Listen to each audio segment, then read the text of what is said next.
صلى الله عليه وسلم رب اشرح لي صدري ويسر لي أمري واحلل عقدة من لساني يفقهوا قولي. Thank you so much for the opportunity to address you, inshallah. I have a very, I wish I had a better topic to talk about in better times, and inshallah that will be for later. So today the topic which has been assigned to me is regarding survival tips for businesses specifically. I have a small presentation of a PowerPoint slide which I have prepared, so I am going to share my screen. And Sister Sarah, you can let me know if there are any issues with that. So let's see. Sister Sarah, can you see my, okay, perfect. I got the thumbs up. So Bismillah. So survival guide for businesses during COVID-19. And let's see. Okay. So we all know we're under struggling times.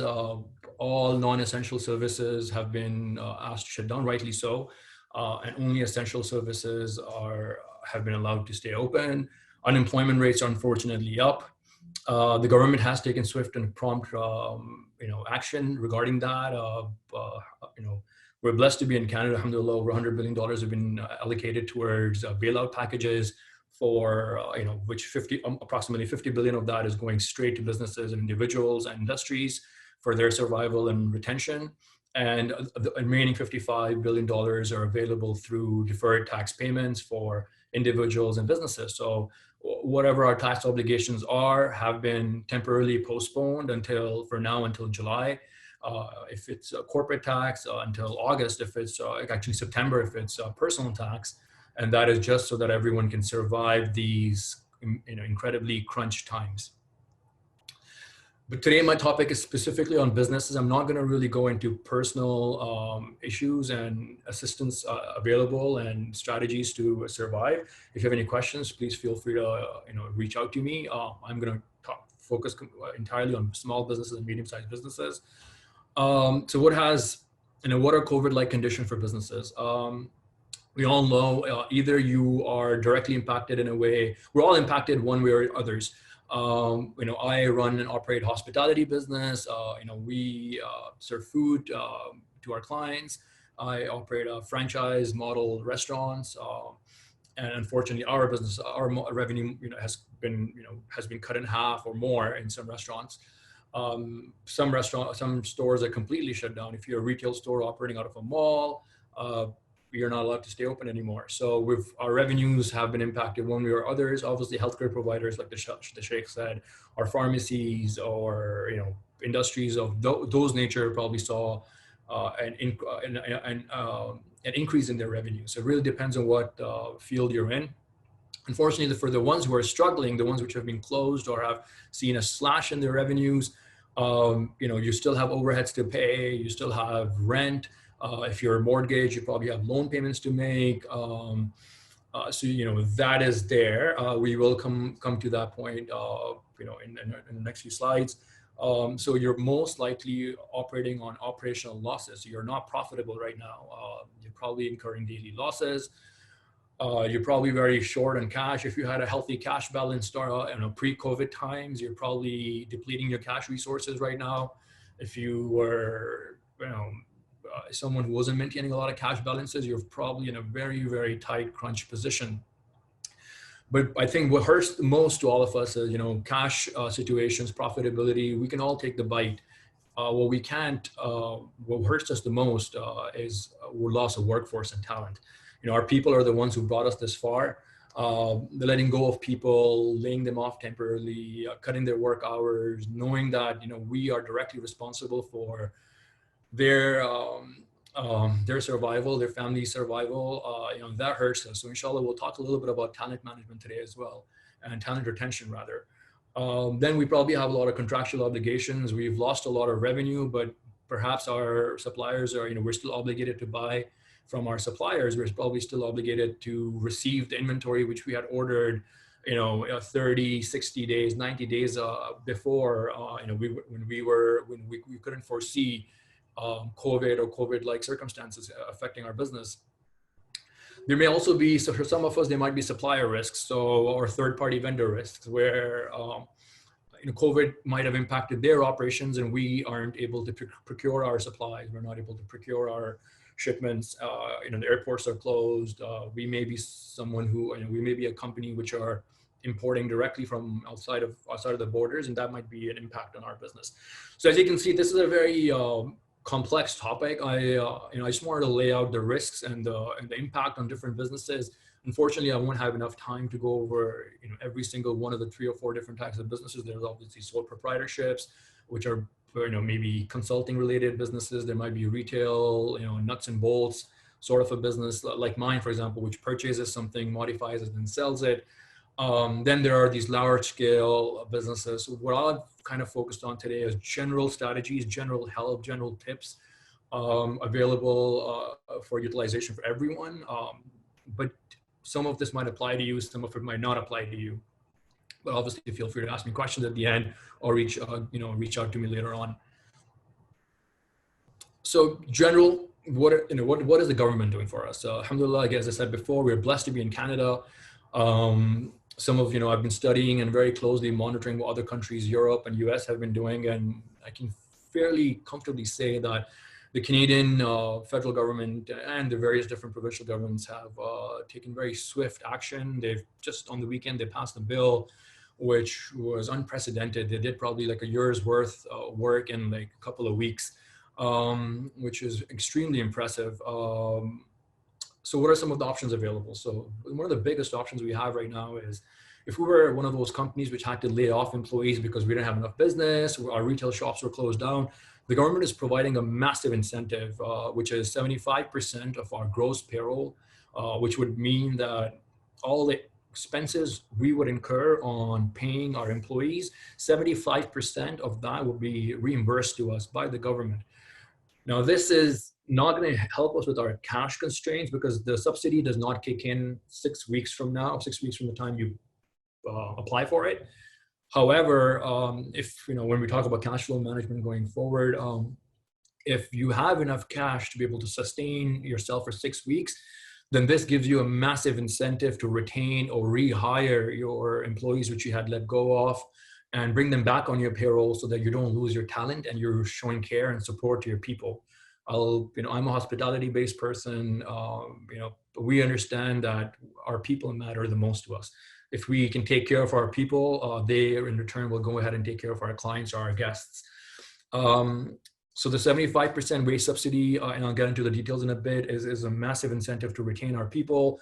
There's a 10% subsidy for everyone. For the 75% wage subsidy, there are specific conditions. We have to show loss of income over, for the month of March, it has to be 15%, over previous year's month of March, or over the average of January and February of 2020, whichever applies to you. And for April and May, you need to show a loss of revenues of 30% or more, and then you'll be eligible for this. And if in case you're one of those businesses which are not eligible for the 75% wage subsidy, you still have the option to get the 10% subsidy, which is available to everyone. And that is basically 10% of your gross payroll can be withheld from your monthly, biweekly, depending on your remittance schedule, whatever your threshold is, 10% of your gross payroll can be withheld from your payroll remittances and retained. So that's an incentive which is also given by the government. But the big one is the 75% wage subsidy. This will be backdated from March 15th. Again, as I said, it'll be available for redemption 6 weeks from now. Government encourages, obviously, to pay off the remaining 25% out of pocket if you can afford to. Otherwise, you could obviously adjust your your post-crisis remuneration rate. You can adjust it to 75% of the pre-COVID remuneration rate. That's always an option. So that's about the wage subsidy. There's another very big benefit which is available to smallish businesses. I say smallish because there is a criteria for this. This is a $40,000 one-time loan, which is available to all businesses which qualify for it. And the criteria for qualification is that in the fiscal year 2019, you need to have a minimum gross payroll of $50,000. But a maximum gross payroll of $1 million. So that's how they've kind of identified small to relatively medium-sized businesses. And this $40,000 will remain interest-free, which alhamdulillah makes it a big blessings for us as Muslims. It remains interest free until the end of 2022, so until December 2022. So if you pay it off by December 2022, you don't incur any interest. In addition to that, if you pay it off by December 2022, you don't actually have to pay the entire $40,000. You get $10,000, so 25% of that loan which you had borrowed becomes forgiven. So that there's a debt forgiveness involved in this as well. So basically, you get $10,000 to keep. All you got to return is $30,000 by December 2022. So which is very generous. You have about 2.5 years to save and and put it aside to pay it off, and you can always pay you can always pay it before that. If you fail to pay by the end of December 2022, then interest starts accruing from the year the following year, and I think it's a 5% annual. Excuse me. Other than that, you have other reliefs available from CRA, your GST and HST payments. HST for Ontario, obviously, but GST and PST for other provinces. As I understand today, we have, alhamdulillah, we have participants from outside of Ontario as well. So if you are some of those provinces where there's GST and PSTs, I've actually gone ahead and I've reviewed the various different programs available for outside of Ontario. Almost every single province I looked into has deferred their PST payments as well until June. So which means that you have relief in April, May, and June, and then you are due your payments in July onwards. So that's going to give you a massive cash flow break. It doesn't give you an abatement. It's government's money, but so they will ask you for it eventually. However, in the short term, at least you get to keep some cash on hand. For those who are eligible for or who are incurring employee health tax, EHT premiums, they've increased the limit. The minimum payroll limit used to be $490,000 annually. They've upped it to $1 million. So only if your payroll is over $1 million, then you pay EHT premiums, which will be your effective rate on the difference above $1 million. So a lot of companies, especially small size companies, will get exempted from EHT payments, which is a massive break as well. WSIB, Workers Safety Insurance Board, has come back and announced that they're also deferring their premiums. You're still obligated to report. By the way, all these deferrals require us to report our premiums on time. So you have to report them on time, but you don't have to pay them as they're due. You can defer the payments up until after August or August, depending on which one you're considering. So WSIB has allowed us to defer until August. Then there is another loan service, secured by the 80% secured by the government of Canada, but this will be an interest-bearing loan. So you can talk to a financial advisor. As a brother in Islam, I wouldn't advise you to do this, but there's about $12.5 billion set aside for these loans as well. For those small businesses, self-employed, sole proprietorships who have been forced to close due to COVID, or they've lost all their business or been impacted massively due to COVID, because if 75%, you could continue to pay yourself and get 75% of that reimbursed from the government, or you could just decide to go ahead and claim the CERB, the Canada Emergency Response Benefit. This is available to all families, all people, all individuals whose income have been impacted due to COVID. That has been set aside for $2,000 per month for 16 months. So that's a benefit which is available to sole proprietors and self-employed individuals. So in addition to the government's assistance available, I wanted to take this opportunity and remind ourselves about some cash management things we can do. I'm sure most of this is intuitive, but I just want to remind everyone, in case some of this might be new for you, protecting your cash during this time is probably your biggest friend. As businesses, we're not looking to be profitable during this crisis time. All we're looking to be able to do is sustain ourselves, right? Like, for example, my businesses, we own restaurants. I'm not, as much as I'd love to be profitable right now, that's not my goal right now. My goal right now is to make sure that I can retain my people. I can take care of my people. My goal right now is to be able to pay my overheads, to cover my rent, to be able to cover my utility expenses. If I don't make money, it's fine. It's temporarily. Inshallah, we'll be back. As the Sheikh said, inshallah, this is a test for some time. We need to be, we need to hold ourselves, up, on our values and survive this crunch period, by fulfilling our tests. But after that, inshallah, we'll see good days again. What we can do for survival is, and this is very important for us to understand, if we are sitting on a positive cash balance, we will be able to get out of this. If we end up being overdrafting our balance checking account, if our checks start bouncing, if we aren't able to pay our rent, or we can't keep ourselves cash positive, even if we're making losses, we will not be able to survive this crisis. We might incur massive debt, and even when things get better, the debt plus the interest and whatever is going to incur after that might just destroy our businesses. We may lose our contracts with our suppliers. We may lose our vendors because we weren't able to pay them on time. And then, that is a vicious cycle. So we want to make sure that we never, ever put ourselves in that position. What are some of the things we can do to make sure we are cash positive and we are not insolvent or we don't go bankrupt? One of the biggest things we can try to do is we can try to defer rent. Rent is probably the biggest fixed cost or overhead, which impacts almost everyone if you have a facility which you need to rent. So what you can do is you can reach out to your landlords. In our experience, in my personal experience and the clients I've been working with and my friends I've been talking to, about 90% of them are open to deferral of rent because they understand, their lenders have deferred their mortgage obligations anyway, so they can come back and extend that same service to us.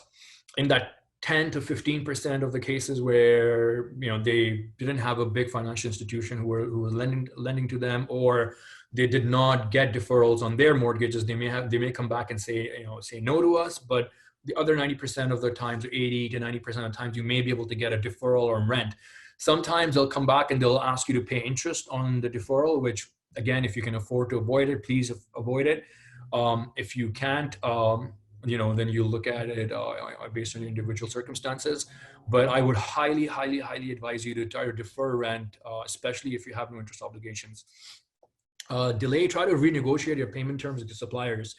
Everyone's been affected by COVID. They will come back to you. And if you're a net 15, net 30, if you have terms like net 15 or net 30, you can try to extend that with them, especially if you had a long relationship of good payment terms. If you've had a very strong relationship with your suppliers, maybe this is the time when they can extend you a favor and allow you some leeway in postponing your payments to them. Obviously, try to reevaluate your structure. Try to run a very, very lean structure as possible. Cut down any non-essential payments and expenses if you can. This might not be the right time to invest in landscape outside of your stores, or get some new furniture, or invest in any capital expenditures or anything of that sort. This is the time to protect cash, and only extremely essential expenses should be incurred. Be aggressive on your receivables. If you have clients who are holding on to their payments obligations to you, try to follow up with them. Within reason. You will all have to evaluate your individual circumstances differently, but within reason, try to get them to pay your balances as much as they can. If they can't pay 100% of it right now, try to get 50% of it, but try to increase your cash inflows. And similarly, if possible, postpone your APs. Like, if you can, as I said before, extend your payment terms, try to extend your payment terms. Renegotiate contracts. This might be the time to sit down with your long-term contractual obligations and renegotiate rates based on current economic situation. The market's not doing that well. You may be able to get a break, and this may actually help you post-COVID as well. And as I said before, eliminate CapEx and reduce your general and administrative expenses. So what are some other strategies we have to help in addition to protecting cash?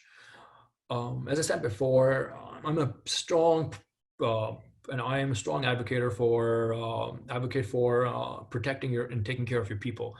Our people got us this far. Our teams got us this far. We cannot leave them stranded during this time. This is when they need us, especially when you have something like the CWS, the Canadian Wage Subsidy, where the government has has said, for example, we're going to pay 75% of their wages. So if they're willing to pay 75% of their wages and all you have to do is pay the remaining 25%, maybe take that cut, maybe take that hit to show your people that you're there for them when they need you the most. They were there for us during our good times. They were the ones who brought us this far. Let's not leave them stranded right now. I can give you a lot of examples of some of the strategies I have implemented for my people. Alhamdulillah, they have come back and appreciated and taken a vow to like work harder for us because they've seen that, for example, for me, my cashiers, my cooks, my managers, they're taking public transport to come to stores to work. They're taking a lot of risk. They're in my restaurants. I go work with them. I try to show them support by being with them every week in all my restaurants. But at the same time, I've decided to compensate them a little bit more, giving them a COVID relief allowance.